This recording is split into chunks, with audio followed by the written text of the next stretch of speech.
사도행전 16장 11절에서 18절입니다. 바울이 아시아에서 유럽으로 들어와 그가 빌립보에 도착하게 되어집니다. 거기에는 바울을 아는 사람이 없었습니다. 바울은 소리 없이 빌립보에 도착하여 거기에 머물렀습니다. 그들이 항구로 들어오고 있다는 사실을 누구도 몰랐고 또 누구도 신경 쓰는 자가 없었습니다. 여기는 아시아가 아닙니다. 유럽입니다. 바울이 경험했고 알고 있던 그런 문화와는 전혀 다른 낯선 곳입니다. 도대체 누구를 만나서 어떤 방법으로 어디서부터 이 사역을 시작해야 하는가? 그 당시 작은 노마라고 불리웠던 이 빌보는 상당히 큰 도시였습니다. 노마의 식민지였고 또 큰 도시임에도 불구하고 유대인이 많지 않았기 때문에 회당을 찾을 수가 없었습니다. 바울은 유럽 사역의 첫 성에서 무엇보다도 이 하나님의 일을 기도하며 시작하기를 원했습니다. 그래서 그는 조용한 강가로 가서 기도하기로 합니다.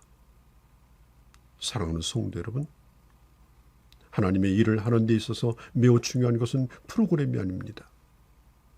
기도로 준비하는 것입니다. 또 기도할 때 준비시켜 주신 사람들을 만나게 하시고 또 문을 열게 하십니다.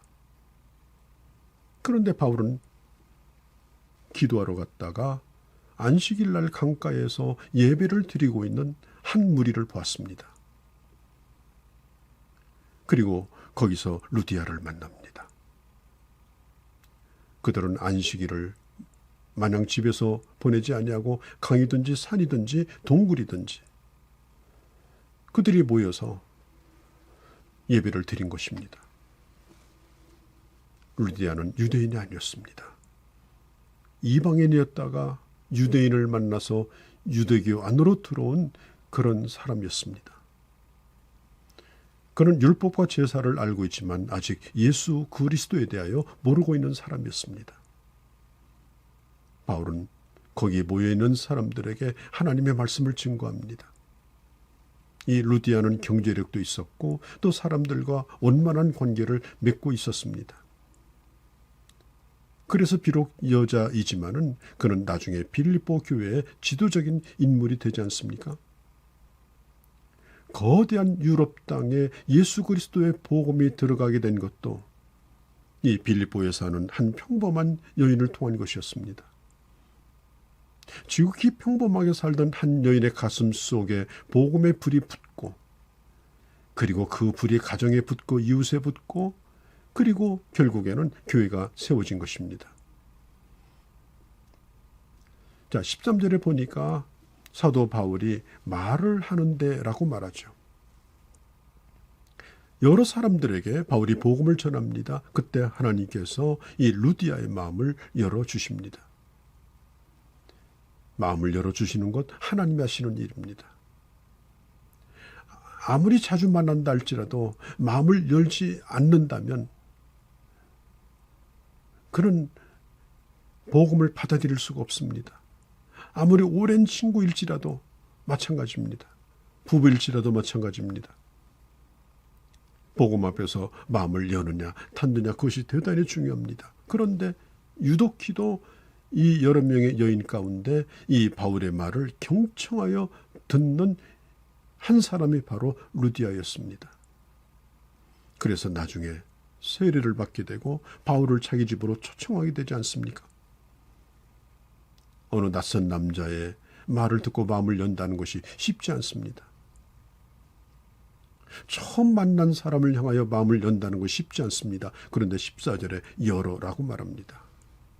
이 열어라고 하는 이 히브리어 디아노이고라는 말은 디아라는 말은 철저히 아노이고라는 말은 열어 젖힌다라는 말이에요. 그래서 아주 활짝 마음을 열었다는 것입니다.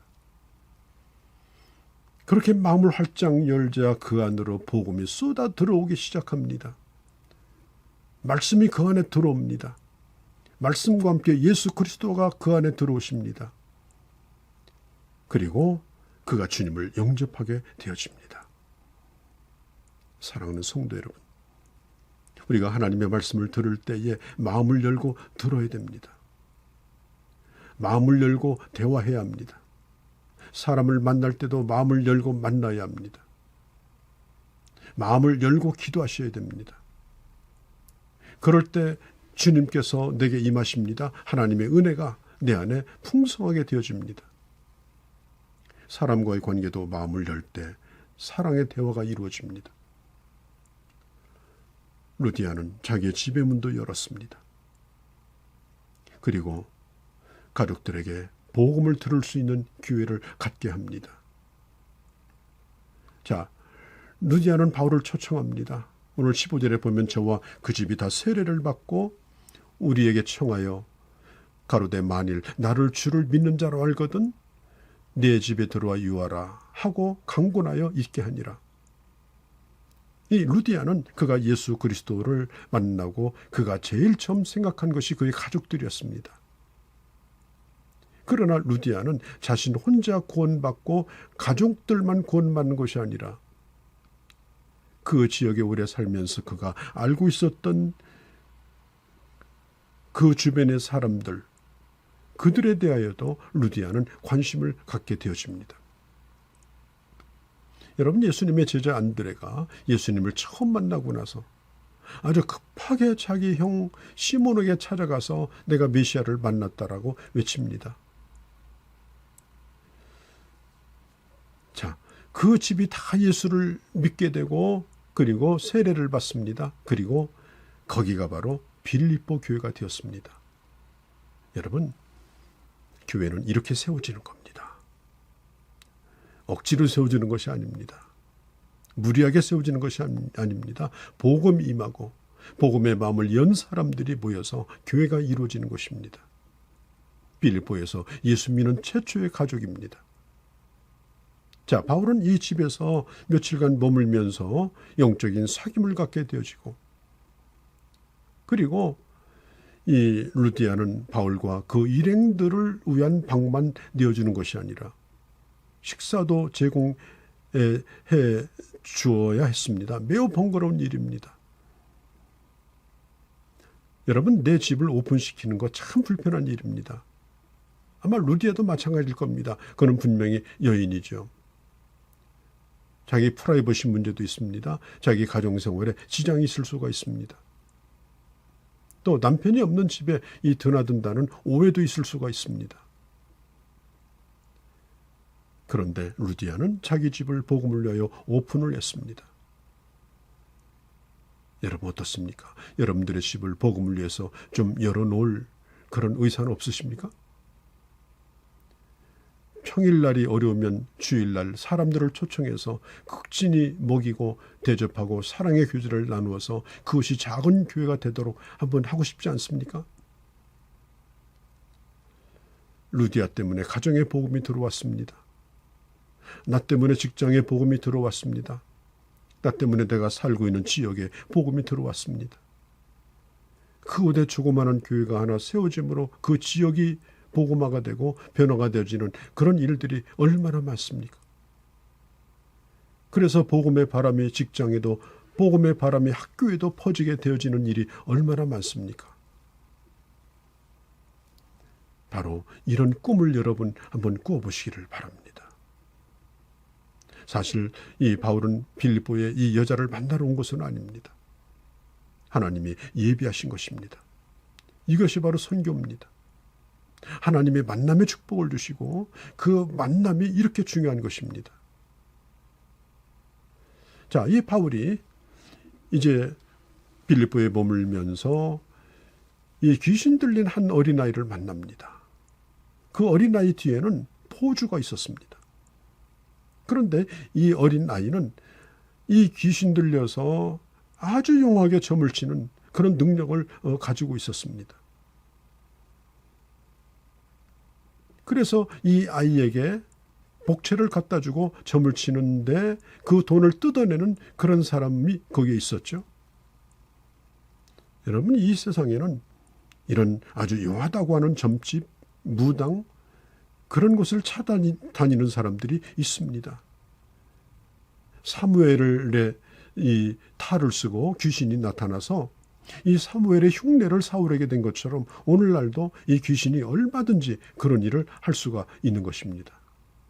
결국은 사도 바울이 그 귀신을 내어 쫓으니까 이 어린아이가 정신이 제대로 돌아옵니다. 이제는 귀신 들려 점치던 것이 이제는 다 달아납니다. 제정신 돌아옵니다. 점괘가 오르지 않습니다. 뒤에서 돈을 뜯던 포주가 자기 수입에 문제가 생긴 것을 알고 이 사도 바울을 고소하게 되어집니다. 여러분, 이 선교의 현장, 이 복음을 전하는 현장은 바로 이런 치열한 영적 전쟁이 있으며 그리고 복음을 전하는 사람이 이런 영적인 권위와 권세를 가져야 하며 그리고 그 모든 것을 극복하고 복음을 전할 때 하나님의 역사가 나타나는 것입니다.